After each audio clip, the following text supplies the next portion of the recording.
Yo, what's going on, gang? Today we're picking up where we left off yesterday with the 115-day zombie announcements. Cursed by numbers. It's been awesome to watch the community hunt for relics across both of our current round-based maps. With half of them still undiscovered on Astra Malorum. In fact, the community was pretty stumped on the 9th relic on Ashes of the Dam.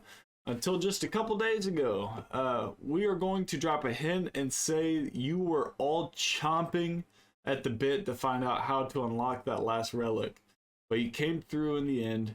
3 to go. I think it's really cool how they are, like, these relics are hard to find. It's taken them like quite a while to actually find the relics for these maps. That is cool. Like, that I will say is really cool. I wish they would do that with the main quest, some of these Easter eggs. Like, I wish it was almost like Revelations, where we just have this like brain busting Easter egg, you know, that takes weeks and weeks to solve. But it's cool that they're doing this. If you don't know what curse mode is, by the way, basically it's special mode in zombies now, where you can activate certain relics to mimic certain game styles. So like you can activate it to where rather than getting points per elim on a zombie, you get points per hit, like how it used to be back in the day. You can basically make the game look like OG zombies by activating relics, which I think is really fun. It says, meantime, we're digging into data for some fun curse stats in some cases. Some of you were curious. Let's see, 33% of zombie players have tried curse at least once. Not exactly rookie numbers, people. Perhaps surprisingly to some, 41% of all curse matches are being played at tier 3 difficulty. Who knew there were so many masochists in the zombie community? Don't answer that. And then top 3 most used relics are Teddy Bear, Round Transition is shorter, Lawyer's Pin, Mimic Props appear, and then Dragon Wings, power-up spawns are disabled. Really cool that we have these events kind of going.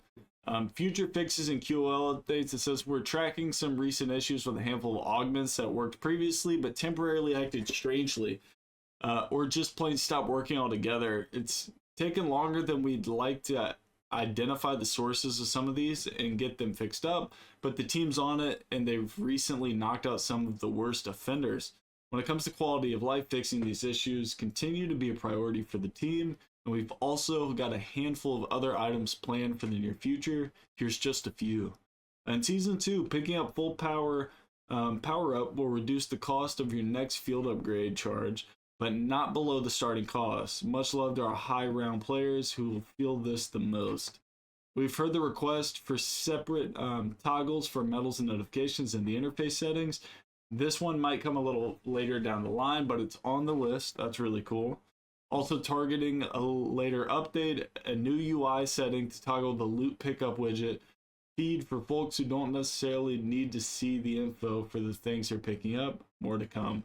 So it looks like hopefully that's something like we see kind of trend upwards where they make zombies more minimalistic. I think that's kind of where zombies shined. They also showed this Magic Share music video featuring Avenged Sevenfold. Obviously, if you're a Zombies fan, you know A7X makes the bangers for the Easter eggs, so they kind of made a little music video for that. And then they also kind of showcased old Tessie, man. This thing looks absolutely crazy. I think that's kind of neat that they actually made the car IRL. Super neat, man. Anyways, the only other thing we kind of have to talk about would be Dead Ops Arcade 4. Dead Ops Arcade is actually being like super positive. It says first up, the Moz project, aka Rambo, with 300 plus videos over the past 13 years on his YouTube channel, cover all things Dead Ops Arcade better than anyone. Looking for tips and tricks, Dark Ops explainers, achievement guides, speedrunners, camo review, it's all there.